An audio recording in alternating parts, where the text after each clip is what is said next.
Hey, welcome back to Mocktails with Marina. I'm your host, Marina, and today I'm joined by someone who knows firsthand how personal wellness can inspire a game-changing product. Vanessa Royle is the founder of Tilden, a brand redefining what it means to craft complex, adult, non-alc drinks that anyone can enjoy, whether you're pregnant, on medication, or just looking for something delicious without all the buzzwords. In this episode, we're going to be diving deeply into Vanessa's personal journey, the intentional choices behind Tilden's ingredient philosophy, and why flavor, not function, needs to take the center stage in the non-alc innovation space. Thank you so much for being here today, Vanessa. Absolutely. I'm so excited to chat with you. Yeah, let's start with a foundational story, right? Can you walk us through the pivotal moment when everything started to make sense for this dream of Tilden for you? Where did it all start? So I quit drinking about 5 years ago. It was during COVID lockdown. I was living in Santa Barbara and I just was having the quintessential glass of wine during, I bet a lot of us were doing Zoom happy hours with coworkers. I was having, my nightly glass of wine. Every day felt like Groundhog Day, and I just started having a lot of anxiety attacks, just feeling super cooped up. So in an effort to kind of curb that and improve my mental health, I cut out alcohol, I cut out sugar and caffeine. Just for a few weeks was my intention. Caffeine and sugar came back quite quickly as I love coffee and desserts. But I really loved how I was feeling without alcohol. So I ended up going a few months without drinking. And then I was heading out east to go to business school. And I kind of made the decision that it would be neat to, attempt business school without drinking. I didn't know if it was going to be a forever thing, but I very much liked this idea of introducing myself to a new group of people as a non-drinker. I was definitely a big partier in college, and I found that alcohol was kind of a negative piece of my life. So I figured it could be a good opportunity to kind of reinvent myself. And that really stuck. So I'm now 5 years alcohol free, but it was during that sort of transition into business school that for the first time I looked around and realized how prevalent alcohol is in our society. As a drinker, you don't really realize it. You go to a sporting event, you go to a movie, you go to a concert, you're having a glass of wine, a beer, a cocktail. There's not really a second thought paid to it. But as a non-drinker, you quickly realize, wow, there's really nothing here for me that's not either super sugary or, a soda water with juice, kind of boring. So it was the first time I was sort of thrown in these situations, these social situations without alcohol. So I was both managing, being sober while trying to socialize with brand new people, which was hard. And then also constantly just being asked, why aren't you drinking? Are you pregnant? Did you have an alcohol problem? What's going on? So it was my first time really experiencing that. And it was during that time that I talked to my now husband about, God, I really wish there was a non-alc wine or something I could drink at these events that, didn't necessarily shout from the rooftops that I didn't drink. So originally I had thought about wine and then I dug in more and I really realized I wanted something that was easy. I had tried Seedlip and Ritual and these non-alc liquor alternatives, but I really wanted something that I could just grab and go or pour over ice and go. So I started working on Tilden as a class project and recruited a small team to help me with this boot camp that was put on by my business school. And it was there that I met Mariah, my co-founder. We met on Zoom. This was 2020, so it was sort of Zoom hybrid school for a bit there. So we started Tilden on Zoom, essentially working out the very, very, very early idea of what it would become. And for the next 2 years, we really dedicated ourselves to developing flavors that were just as complex and exciting as, alcoholic cocktails that have been well thought out. And again, we wanted something that was easy, pour over ice, something people could really, really enjoy without putting too much thought into it. What a cool origin story. And I want to mention that we've had plenty of beverage, like CPG brands on this podcast before, and no two founding stories are ever the same. Yeah. People find this general category at different times of life, at different levels of experience, whether it's in the industry or just like in general. And I feel like it's so cool whenever we get to hear stories, especially like surrounding the pandemic, because it's something that, we all experienced it so intensely in our own ways, and everybody can choose to, do what they will with that. So not only did you start business school, but you also started a company with someone that you met on Zoom, which is so interesting, especially during this time where you're also working on, not having as much alcohol in your life. So during this time when so much is happening for you, I would love to hear, were there any surprising things, like surprising moments during this time when you didn't know, like you didn't know 2025 version of Tilden it was going to exist yet. But when you were in that fun creation process while you're actively, being sober and practicing this new lifestyle, what were some of those initial first big learning lessons for you that really helped shape Tilden with the years to come? Well, I will say, I think when you're starting a company in a new space that you're maybe not familiar with, being naive is actually such a superpower. I joke with Mariah all the time. I don't think we would have started this had we known all that would go into it because, for us, we were thinking, oh, we'll come up with this great product and, how long could it take? We'll be up and running in 3 months. And, it took us 2 years. So, I think having that sort of naivete was actually great for us because we were just so optimistic, so excited about everything. And you absolutely need that as an entrepreneur. You need that can-do attitude. You're going to get told no hundreds of times. You need to kind of believe more than anyone in your vision and what you're building. And sometimes it's delusional, and I think a bit of delusion is pretty good. Pretty good thing to have. Um, it was interesting being newly sober while starting this. I think it actually really helped. Like having this thing that I was tied around that kind of became part of my identity, made it really hard for me to want to drink again. So even though I was in this very party hardy environment of business school where I was constantly being offered things and, a lot of gatherings were centered around alcohol. It made it a lot easier for me to say no and continue on my, sobriety or, wellness journey. I was tied to Tilden. I wanted to continue building this company, and for the first time, felt like I really had a product that I enjoyed that I could, drink at these events. So I saw sort of a light at the end of the tunnel where I could, enjoy my life without alcohol. So that was really great. And then I think you learn a lot about the people around you. I had felt very much isolated when I was quitting drinking.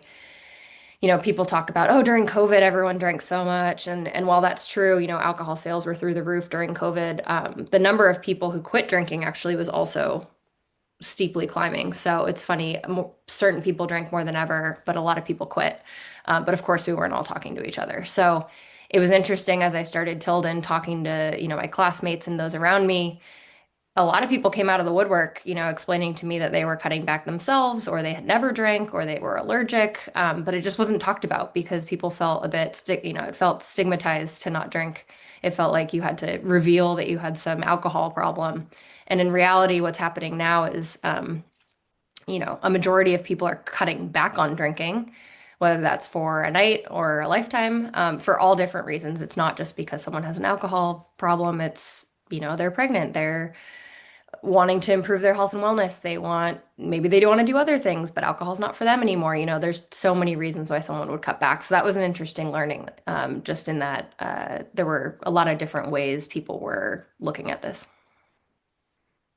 Man, there's so many things that you said that are just sticking so hard with me. And I want to start off by saying if there was like a hat or a shirt that said being naive is a superpower, I'd wear it. Because I hear you. There's so much that you have to just have the courage and the grit to know, like, hey, I don't know what's going to happen, but I trust myself to figure it out. It's so Absolutely. important. Yeah. I think And now my husband and I joke if I started a company now, I'd be 10 times better, which I get why investors want you to be a repeat founder. I get why that's such a value, but I do think there's something to be said for just being so delusional and excited and have no concept of failure. That was something that I wish I could bottle up and sprinkle over myself all the time. Oh, this is a really sweet moment here. Like, I feel like the first year of founders, especially, inside of our programs, we have a lot of first year, first time founders, and, there's a lot of emotions, and they have a Mhm. hard time understanding. And, hindsight's always 2020, but it's like, yeah, that first year is pretty psycho. Like, Yeah. it's pretty crazy. I have nothing to compare it to at No. all. There's nothing. But I would definitely say it's one of the best years because it shows you how, in business, you're often confronted with whatever you haven't been dealing with, it will come up because you are Yep. your own boss. Yep. So, let's go back to formulation, keeping this in mind because, there's so many decisions that go into making a non-alc product on top of, the mental atmosphere going on. But you chose to make Tilden's focus flavor over function, especially Yes. for people who can't or choose not to consume adaptogens or any functional ingredient. So why was this a non-negotiable for you? Yeah, so it's funny because it's become a big part of the brand, not necessarily how we promote it, but the flavors. We're a very complex, flavorful cocktail, and that flavor is our function. Um, but it's come up more and more because adaptogens are so hot right now. So when we were formulating, to be honest, I wasn't thinking much about adaptogens. It was a very personal product for Mariah and I in that. Um, she's a lifelong non-drinker, so she had spent a lot of time coming up with interesting cocktails without alcohol on her own. I was new to this, but I'm someone who takes SSRIs, anti-anxiety medications. So for me, I was just kind of looking at which ingredients would interact with that. I wanted to steer clear of those. So it was more I want to stop using the word function, but more a result of wanting to create something for us that was really focused on delivering the beginning, middle, finish of a cocktail. We also wanted to really center the brand around being in the moment and being present. And if you're, quitting drinking for any reason, wanting it to be really accessible to everyone. One thing I do remember as we were kind of making decisions around this was being in New York, and I was at one of the Boisson locations back when they had, I think, 8 locations around New York. These are the non-alc bottle shops that popped up there. Going in, and there was a pregnant woman looking at labels, and the sales associate said, "Oh, well, these ones are great, blah, blah, blah." And she was kind of asking, well, on the label it says, not safe during pregnancy, not safe if nursing, blah, blah, blah. And, I hadn't really been in this space long. So I kind of said, oh, that's interesting. That's interesting that, you would think anything non-alc would be accessible to if you're pregnant or nursing. Mariah and I have both had kids in the last 2 years, and so that also popped up a bunch. But going back to formulation, again, it wasn't something we were like, we're an anti-adaptogen. We don't want these things. We don't want it to be functional. But we just saw a lot of brands starting to pop up that had this like buzz without the booze. And we thought, well, wouldn't it be nice to not have any sort of buzz and really just focus on a flavor journey and an experience and really invite people into the cocktail conversation? So we were really mostly focused on that flavor piece, less so being anti-adaptogenic. That intention is so important because, yeah, choosing what's in your drink is just as important as choosing what's not in your drink and for which occasions. As a pregnant person myself, I definitely have, new eyes. Like I've been in this industry for a while, and yet, and I thought I had a list going into it. I thought I did. And then, all these other things come up like cravings and random Mhm. things make you nauseous that you have no, there's no, like some of my old favorite foods I can't even touch right now. It's so sad. Oh, yeah, and everybody and every pregnancy is different. So there's really no way to predict how you're going to react versus someone else versus even yourself with baby number two. Like you never know. Yeah, you never really know. And that's why it's so important to have options like this out there. And let's take a moment, describe both of the different varieties that you have? Because there's one that has some yummy stuff in there that definitely helps with nausea. So it's not that it's not functional, it's just no adaptogens. Sure, yeah. So you're describing the tandem. That is Mariah and I's favorite. But we love all our children equally. But yeah, tandem is my favorite, especially because it's very hard to find smoky cocktails that aren't overly cloying, overly oaky, I would say. So that is a tandem is a bitter orange, tart cherry, ginger cocktail, and then there's that smokiness that comes from American oak, which has this amazing vanilla char on it. Rooibos, which is a South African ingredient, and why am I forgetting the third thing? Rooibos and Lapsang Souchong, which is a Southern Asian tea, decaffeinated tea. So it's a really like rich, kind of dark, burnt orange color. Our cocktails, you literally shake them, pour them over ice, and add a garnish. So for that one, we like adding an orange twist, and it's just this like citrusy, smoky, zesty, savory cocktail. I absolutely love it. I used to enjoy like a whiskey, kind of more savory cocktail back when I drank, and so for me, this is like kind of hits the spot there. Um, but none of our flavors are really intended to be exact replicas of existing cocktails. They're supposed to be kind of bespoke, unique flavor ingredients and experiences. So I love that one, especially as we head into the fall months. I love warming it up, adding some cinnamon and clove, and it's like a non-alc hot toddy um, experience, which is Ooh. amazing. That one's amazing. It's half a gram of sugar, which I also love because one thing I realized when I quit drinking was I was getting a lot of sugar hangovers from mocktails. Mm-hmm. Somewhat defeated the point of why I was quitting drinking. So I love that our drinks are low sugar. And then our Lace Wing, which is our best seller, is our cucumber basil lychee. It's super fresh, herbaceous, really, really refreshing in the warmer months. There's a base of juniper berry, and then we finish it with a little bit of Sichuan pepper. It doesn't add like spice, but it adds kind of this amazing mouth feel that adds like viscosity. So we didn't want our drinks to be, really watery one note. So it adds this really amazing mouthfeel, akin to what you would find in a cocktail. And that's, like I said, our best seller, very, very popular throughout the year, but especially kind of spring, summer, as people are doing like spritzes and, summer activities. Ooh. Some of these ingredients that you mention, some of them, we know they're familiar to us, and Yeah. others I know are novel to some of our listeners out there. And Absolutely. I remember back in college, I worked at a tea shop, Mm, and this was back, I graduated in 2016, so this is like, non-alc had not taken off. This was in Wisconsin. yep.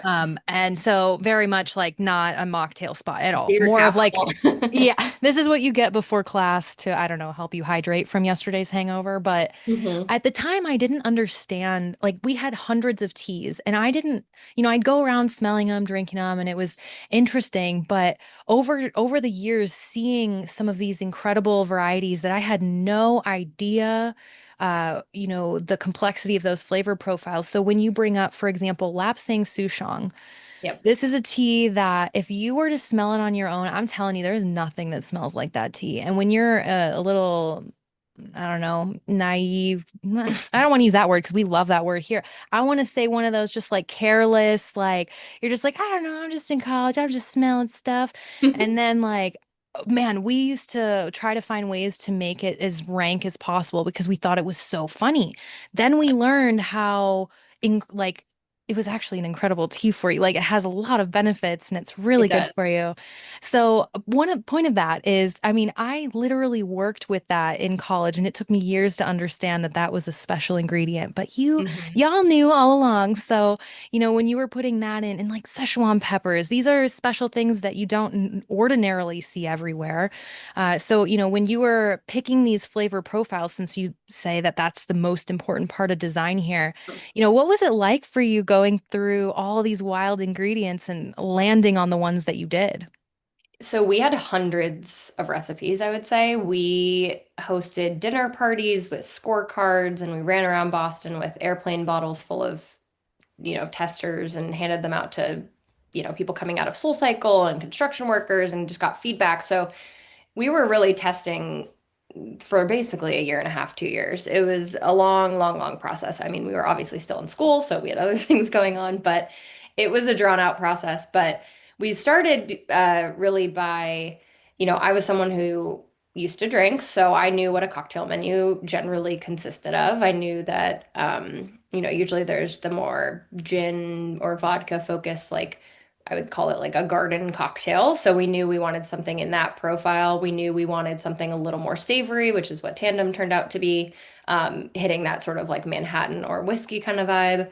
And then we knew we wanted something a bit more tart, and fruity. So stay tuned for that one. But those were kind of the three areas we wanted to hit. And again, not trying to be the virgin mojito or the virgin, old fashioned, but really hitting those sort of profiles. So we had, probably 30 in each of those profiles. And we were really looking, like I said, for that beginning, middle, finish. So, when you go to sniff the cocktail, what are the notes you get? So we wanted ingredients that were very aromatic. So in our lace wing cocktail, you're immediately struck by the lychee and the pear notes when you smell it, and some of the basil as well. With Tandem, you're smelling that lapsang, you're smelling the oak, you're getting more of that smokiness. So that was kind of the first bit. The middle component is as you drink it, as it hits sort of the middle of your mouth, like what ingredients are you getting? So with Tandem, that's the citrus, that's the tart cherry. With Lacewing, that's more of the lemon and more citrusy. And then the finish. So with Tandem, you have that ginger kick, you have a bit of cayenne, and then of course you have the smokiness. And then for Lacewing, you have a little bit of that Sichuan pepper, a tiny kick of cayenne for that sip and swirl effect, and more of the juniper berry. So again, we wanted ingredients that delivered that flavor journey and had the interrupter. So alcohol itself is an interrupter. Obviously, when you have a cocktail, you sip it, and then that alcohol taste hits the back of your throat. When you're not using alcohol, you need something that's going to kind of force you to sip and savor, we call it. Um, but without alcohol, that you need to come up with something else. So our interrupters, are the different ingredients that really come together to create that slower effect, so that you're not just chugging down your, sugary strawberry daiquiri, which I do love a strawberry daiquiri, but that was not the product I was trying to make. Right. Wow. When you have a real talent for describing this process. I mean, of all the people I've interviewed, everyone's wonderful. No shade. I'm just saying, like, I felt like I was tasting it alongside you. We So do a lot of yeah. events, and I talk about this a lot. So I appreciate the compliment. That's great. So see, I was just gonna say, like, did you ever do anything like sommelier related or anything? Like, were you a foodie before, or was this something that you like really picked up along the way with your tastings? My dad is a huge cocktail connoisseur. He Mm. lives and dies by the Death and Co. cocktail book. My sister's kind of the same way, and my dad was a trained chef as well. So I do not consider myself a chef in any way. I appreciate food, but I wouldn't necessarily call myself a foodie, but I definitely appreciate it. So um, I very much find ingredients interesting. And then we were just so enmeshed in this whole process. And, you get flavor notes back from your friends and your professors, and they're saying, well, it's slightly too acidic. And we just completely obsessed over tweaking it every which way to make it perfect. We got very familiar with all of our farmers and suppliers who we work with on these ingredients. And they're just so passionate about what they do as well. So a lot of it we sort of learned through osmosis with them. And then you should hear my co-founder talk about it. She's 50 times more eloquent talking about this stuff. So that would be yeah, she would definitely be the expert here. But yeah, I would just say we got super obsessed with just every piece of this formulation process. We very much wanted to own the whole process here and make something, for us that we felt like other people would love. You hear that, everybody out there? If you need someone to come around and really help you understand this product. I think that's the coolest part because there's a lot of products out there where, I see a new product on the market, I immediately get excited. So I reach out and I say, oh my gosh, is there someone in the company I can speak to about this? Because this is really cool.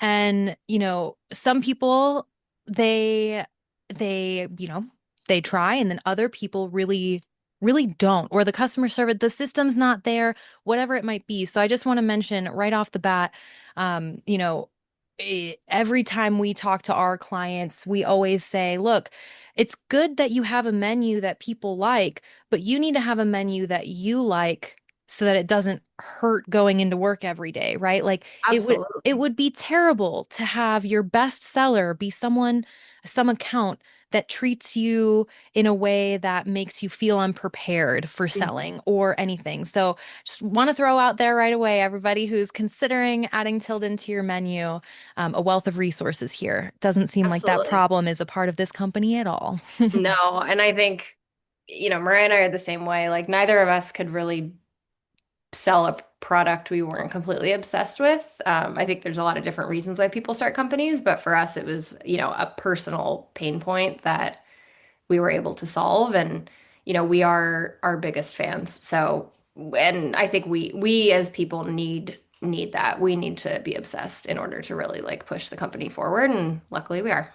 Yeah, and then that passion allows you to pick up on all those little details so that when you're describing the drinks, our listeners can taste it without even having the bottle in their hands, which is Absolutely. It's so so great. hard. I get it. It's so hard to buy something off a website that you've never tried. And so we really try to get out in the market and do lots of tastings and events and farmers markets so that people can try the product. And then, 95% of the time someone tries it, they buy a bottle. But it's hard. We're a national company. So not everyone who buys off our website is going to have the chance to try it out. So we try to explain it as best we can virtually. Well, that being said, if you guys started this company in 2020, took you a couple years of formulation. You've been in the field now with these products for what, 3 years? Yep. And Two it's and a half. going strong. Yes, awesome. So you've really seen a lot. And like you said, you've been in the field doing these pop-up events. And I know, on one hand, 5 years feels like so little time, but on the other hand, it feels like an eternity. And this industry, it's moving so fast, which means I'm sure you've seen a lot of interesting shifts. So I'm curious, what shifts are you seeing in customer expectations? Or like when you think of the people who were tasting with you 5 years ago versus today, are the questions shifting? Are people's like expectations shifting? What's it been like for you? Yeah, it's been interesting. So we started working on it in 2021, which was kind of halfway through like lockdown. So we interviewed a lot of people early on to understand pain points and what frustrated people about existing options. At that time, it was like Seedlip, Ritual, Gia, For Better For Worse, a few other brands, but not anything close to what you see now. Athletic was available, but now I feel like there's 50,000 more non-alc beer brands. But people still just weren't aware that these things existed so much. So it was interesting talking to folks and understanding pain points back then. And then when we launched 2.5 years ago, I was doing, tastings, pop-ups with customers and farmers markets and things. And I would say 50%, maybe even more of people, I would say, would you like to try a non-alcoholic cocktail? They'd say, what's the point? Like it was just a lot of people who are not interested. And I live in Santa Barbara, which is a pretty wellness focused place. A lot of foodies, a lot of people who enjoy a cocktail, I get that, but definitely um, a lot of people who wake up early and they want to go paddle boarding and kayaking and running, and you would think there'd be a little bit more acceptance of it.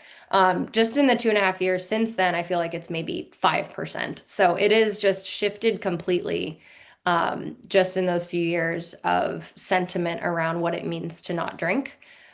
Sort of similar to my experience in business school, it was a lot of, well, why don't you drink? Do you struggle with alcohol? Are you pregnant? What's going on? And now it's like, oh, this is interesting. I still drink, but I'm trying to cut back. Or my daughter and her friends don't drink, or my doctor told me I need to cut back. It's a lot of different reasons. So that's been super interesting just to see customer sentiment shift and just to see the different changing demographics of our customer base kind of shift up and down, older and younger, based on sort of what's happening in the world. I think the number of non-alc beers, like I said, that have launched has been just crazy to see.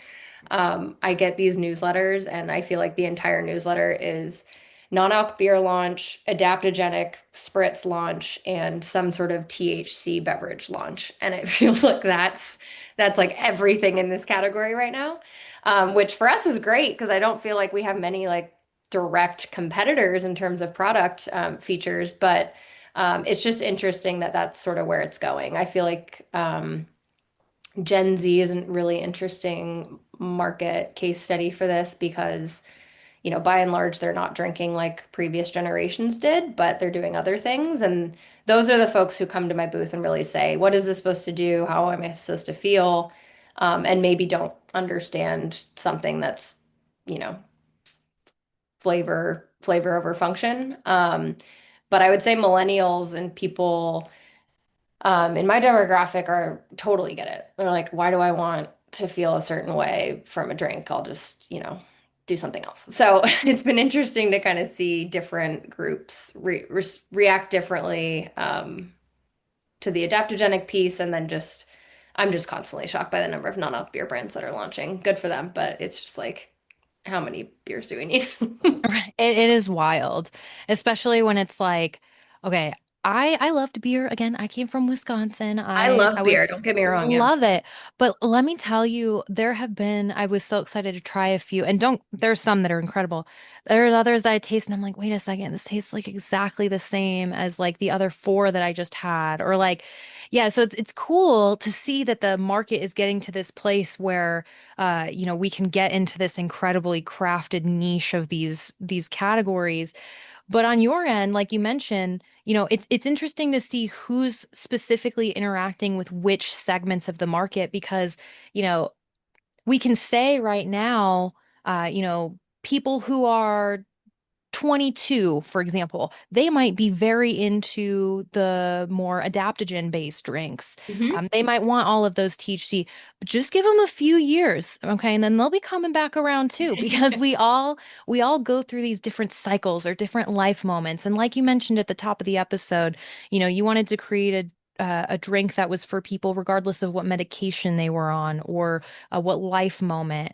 And I think that's really cool because another component of Tilden that's really special is, it does have let's say you do really want function, but you're like, but I'm really about flavor too. Well, you can go ahead and add your own tincture to it if you want. You can Exactly. go ahead and still mix it with something and turn it into whatever you need. Exactly. And so much of that I haven't really talked about, but we are so focused on bars and restaurants right now. So really getting our cocktails onto those menus because for us that was kind of the big pain point. Like we could go to a Whole Foods and grab an athletic or a ritual, a bottle of ritual. But bars and restaurants, when we first started, did not have non-alc menus. They had the virgin mojito that you maybe had to ask the bartender to make for you, or, a soda. And so that was really where we felt the most pain. So we wanted to create a product that was really easy for bars and restaurants to serve. So, we designed our bottle to be easy to hold for the bartender. We talked to them about what sort of neck length needed to be on the bottle to make it easy. But for that, that was another reason we didn't want to be adaptogenic. It's like it feels not responsible to, have something if you're saying, oh, this creates a buzz or it has CBD or THC or anything. I don't feel comfortable having that on a menu and not really having people be able to see what's in it, read the label, make that decision. When something's on a menu, it has to really be something that a lot of people can enjoy, without needing to question. Right. Yeah. And that being said, I feel like there's a lot of misconceptions that come with the non-alc space, right? Where it's like, we think again, all these trendy buzzwords, what a pun right now. All of these, like you said, there's all these products that are coming out that are adaptogen heavy, THC, all these things. But when we look at this misconception of like, okay, well, in order to be in the non-alc space, I need to look a certain way. Whereas you said, it feels like from a more outside perspective, okay, non-alc space is chilling, they're having a good time, but the outside, how do we get there? I remember my husband and I went to Hawaii last year and we don't drink, so we went to a couple different resorts and different places, and the non-alc menus were terrible. I mean, they were terrible. And we all know that. We all talk poop about it all the time. We all are like, "Hey, why can't this change?" But you chose a business model that thought about that problem from the get-go instead of catering to the people already inside the space. Although, of course, they can enjoy it too. All these non-alc bottle shops carry it. It's an amazing product. But the main thing here is that it really does cross over really well, which is hard to say for some other products. Like there's has to be like all this education and all these other like liabilities, but Tilden kind of slides into place there, which I think is really cool. Are there any other misconceptions about non-alc drinks that you wish could be cleared up that would just make it a little bit easier? Yeah, I think the big question I get now, it's sort of similar to the what's the point that I get from the curmudgeons in town, is maybe well, isn't it just juice? And my answer is, well, yeah, there are juices in it because in a cocktail, you have other ingredients beyond the alcohol.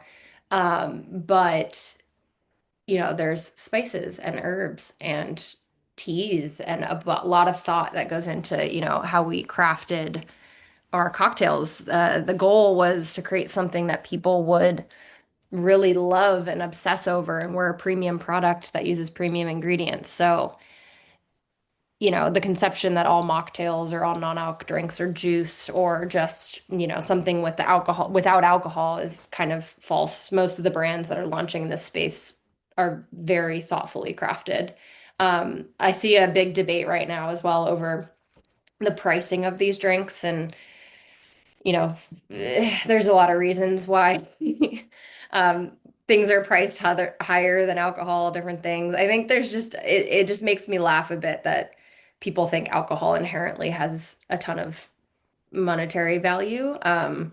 Alcohol is very cheap to produce, and I don't So think cheap. people realize that. Obviously, it has a function. It gets you drunk. It makes you feel calm, whatever it does for you.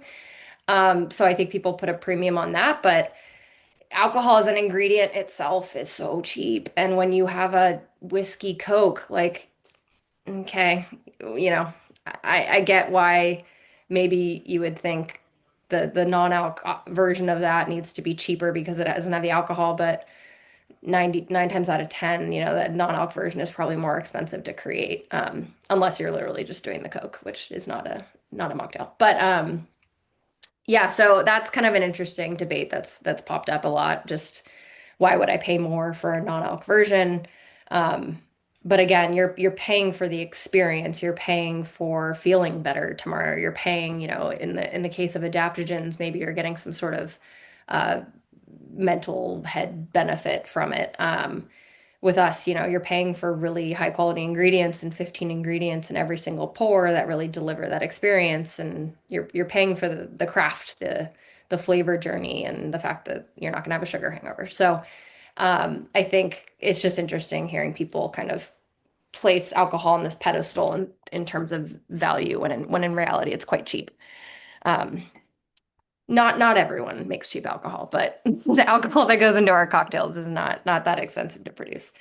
Mm-mm. And they always say that, whatever money you don't put into wellness will be put in your hospital bills. So Sure. I always like to point out to people, like, okay, well, what you value, like, if you don't value this mocktail, that actually tells me a lot about you. Not being judgy, but a little bit, Sure. because that's what you're valuing. But if you're valuing not getting liver disease, having premium ingredients, having options that get you home safe so you can tuck your children in at night. I mean, I would pay a lot more for that because that's something that's incredibly valuable. There's so much more. So I think, that's the cool part about the this journey for a lot of people. And I'd love to kind of circle back and get your advice for those out there who, whether they are personally considering not drinking for the first time. They're finding that value. Or maybe they're looking to start their own business, but they're in that naive phase, right? In general, if someone's in the beginning of their sober, curious journey and they're trying to figure out, what drinks work for me, what piece of advice would you leave them with? Like, what was that journey like for you to find what you liked? I tried everything. Apart from the things that I couldn't consume because of medication or, back when I was pregnant. I tried everything and I kind of figured out what types of drinks I liked, what flavor profiles I liked. That was really how I ended up starting Tilden was I was just kind of tired of mixing things at home. So I wanted something ready to go. But I've tried a ton of the non-alc beers and I kind of have my favorites now, but you really just have to kind of experiment. Um, and I think it's hard too because obviously you need to be a bigger brand to have access to some things. And of course, sometimes the brands that are splashed across everywhere are just the ones that have the most money. So I really tried to explore smaller brands and bottle shops and try things off menus that I hadn't heard of before, instead of just choosing, the top two that were on sale at Whole Foods. I've tried those as well, but I just try to encourage people, it's not just the five you see on the shelf. There's hundreds and hundreds of really great options out there.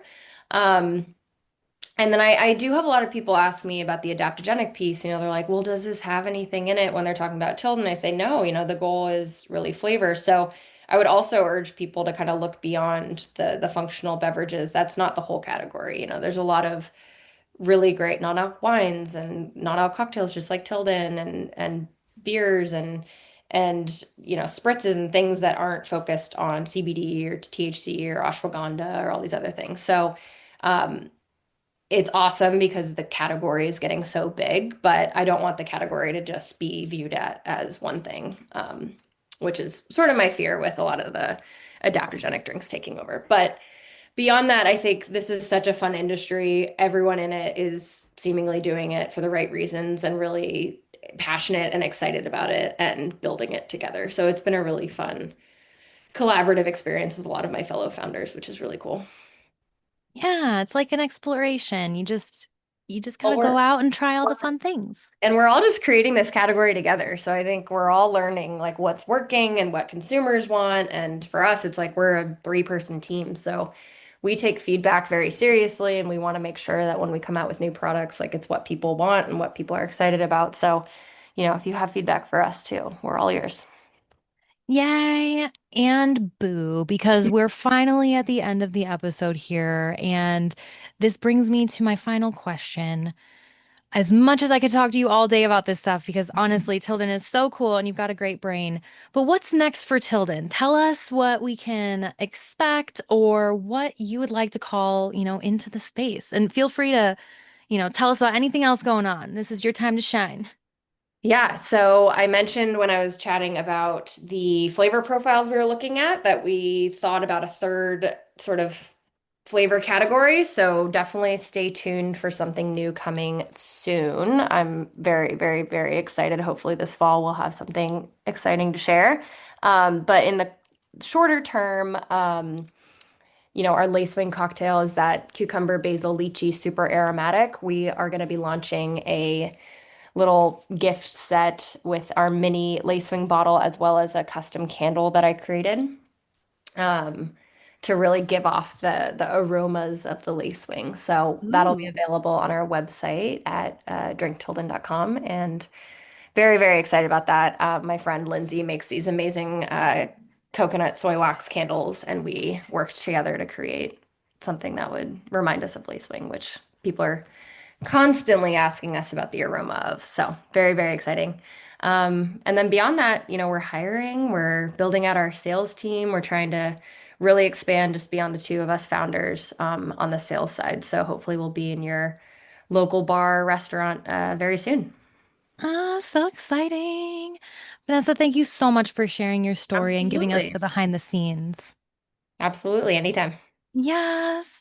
For those of you listening, if you are looking for a non-alcoholic drink that's crafted with care, complexity, and real inclusivity in mind, you need to check out Tilden. You can follow them on Instagram at DrinkTilden or visit www.drinktilden.com to learn more. And as always, if this conversation resonated with you, share it with a friend who's on their sober journey or their sober curious journey or their entrepreneurial journey in the non-alc space. If you have any questions, comments, concerns, or curiosities, please send me an email, hello@marinamars.com. Whether that's for me or Vanessa, we'll make sure to pass those questions along. And don't forget to leave a review. It helps us bring more voices like Vanessa's into the spotlight. Until next time, cheers to good times without compromise. And as always, if you need anything, just let me know.